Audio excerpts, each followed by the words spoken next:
Men tend to love scapegoating other groups for their own self-inflicted problems. This is why I do not obsessively fixate on women, and their nature. While talking about women, and how they behave on the macro level is important, and is a vital conversation society refuses to have, I think it is more important for men to talk about their own natures.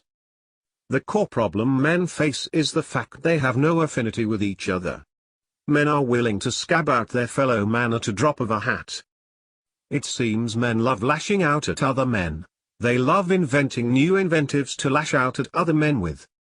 Two examples that have really grown in usage the past few years are the inventives cuck and soy boy.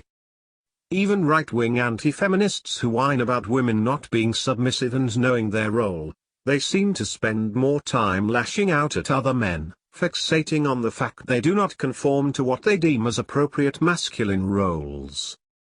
Women have more sexual power than men. Men crave the touch and approval of women desperately, and are willing to jump through hoops to get with a female. Sexless or near-sexless men, who haven't got much experience with women, fantasize about monogamy, in the same way the underemployed fantasize about secure lifetime employment. Right-wing men are obsessed with monogamy, and want a society set up around mate guarding. Right-wing men posture about being good providers, because they lack self-respect because society has made it clear that to them that society only values men for their utility. Instead of rejecting the paradigm of male disposability and utility, right-wing men submit to it, because right-wing men are submissive. Right-wing men try to make a virtue out of their conformity and submissiveness. It is just egotistical self-aggrandizement. It is just post hoc rationalization out of convenience. Right-wing men like to pretend that their submission to women is them being in charge. Their empty bravado is just them trying to erase their sense of shame by redefining reality. Being a bill payer and bribing someone to be with you is not being in charge in any sense of the word whatsoever. What I am saying is blatantly obvious, but it bears repeating. It is in fact cowardly and convenient to try and make a virtue out of something someone is inclined to do anyway.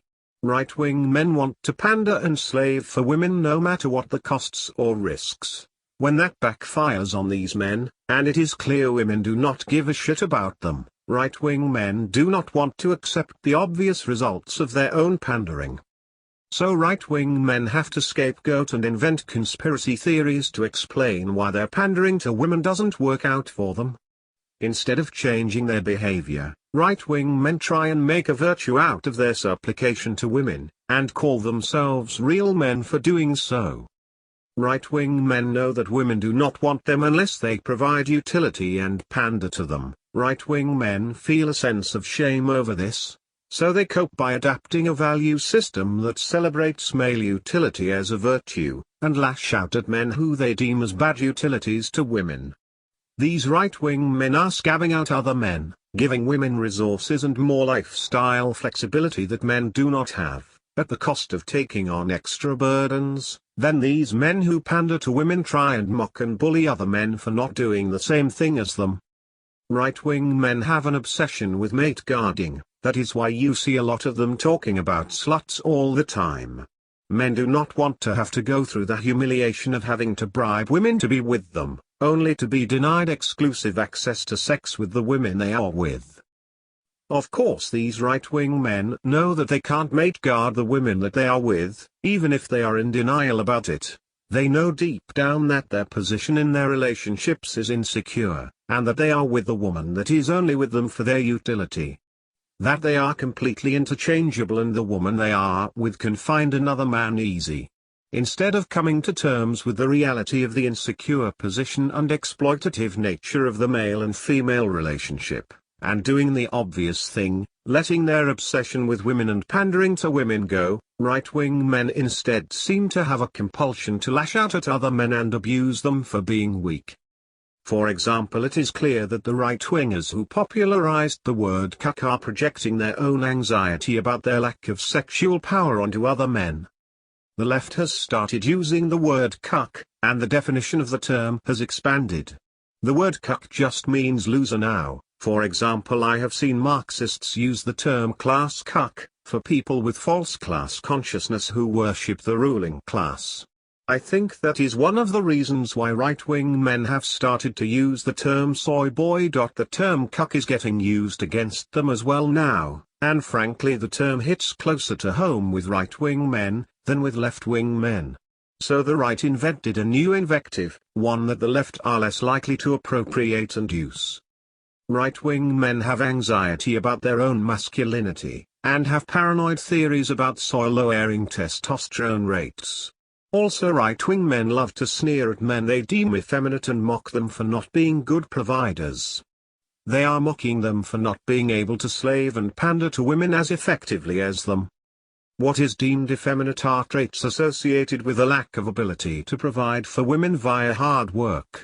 Being soft and weak, having hobbies and focuses outside of work, or pandering to women.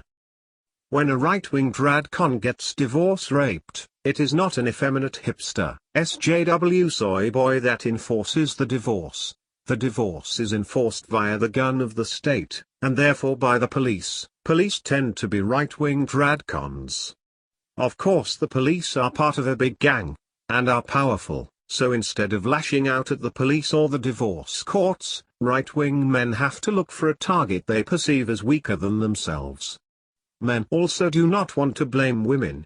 That is why most anti-feminists talk about women being brainwashed or tricked by the elites. Men seem to instinctively look for an easy target to lash out at.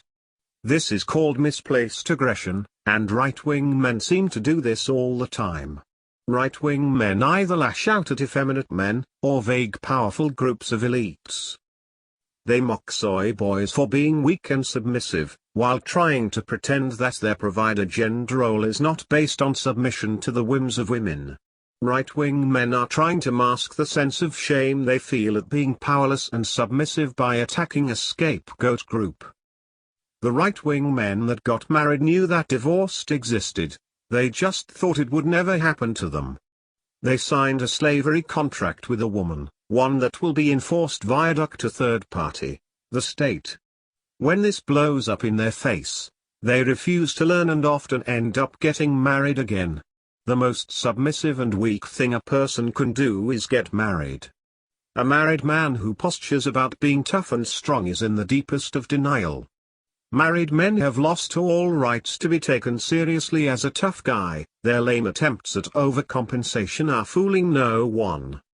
I am sure many so-called effeminate men do conform to the status quo, and are submissive to women but then again so are tradcons who get married. There are ridiculously vague and subjective workplace harassment laws that women can use to get men fired from their jobs. Men are so divided and hostile to each other that they refuse to take collective action and push back against this. As individuals, right-wing men and left-wing men are just as powerless against this as each other. Right-wing men and left-wing men share many common interests. Left-wing men rightfully hold right-wing men in contempt. I can understand them not wanting to work with right-wing men. Left-wing men will rather take their chances by conforming to the female herd, and hoping they will not get devoured. The blatant hostility right-wing men show to other men is very off-putting to normal men. Right-wing men love to posture about being individuals and waffle empty platitudes about personal responsibility. Right-wing men have big egos, and just want to resource hoard so they can bribe women to be with them. So right-wing men have the wrong mindset to take collective action. Anti-male invectives are toxic, and one should strive to reject them and put them out of one's mind completely. Any community that uses anti-male invectives to otherize other groups of men will just create more divisions and hostility between men.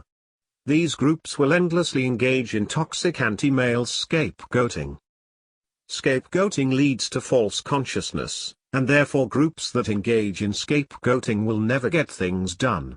Lazy, passive, antisocial, selfish people, who are just plain hostile to other men, engage in scapegoating.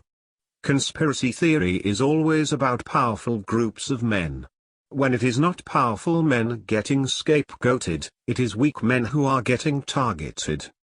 Groups who practice scapegoating are stuck in a dead end. Instead of looking at the real causes of the problems affecting society, or the group analyzing their own actions and learning what they did wrong and striving to improve, groups that engage in scapegoating always deflect responsibility, so therefore they will never be able to take effective action, and most of the time these groups never even try, as scapegoating is about emotional gratification for the people who engage in it. Men have to change, men must stop being providers, men must stop trying to make a virtue out of conformity to a society that is based on male utility and disposability. Men must change or they will remain slaves. The first step to changing male consciousness is to change the language they use. I try not to use the word cuck, as I am trying to avoid using anti-male invectives myself. As I want to put anti-male syntax out of my mind. I want to have my own frame of reference that is pro-male, and invectives like beta, cuck, soy boy, and man-child etc. do not belong there. A group that use anti-male syntax will attract more anti-male men. The anti-male scapegoating in the group will grow and get worse, and will spiral downwards until the community is completely toxic and anti-male. Check out the comments section of TFM's videos if you want an example of this. That is all for now.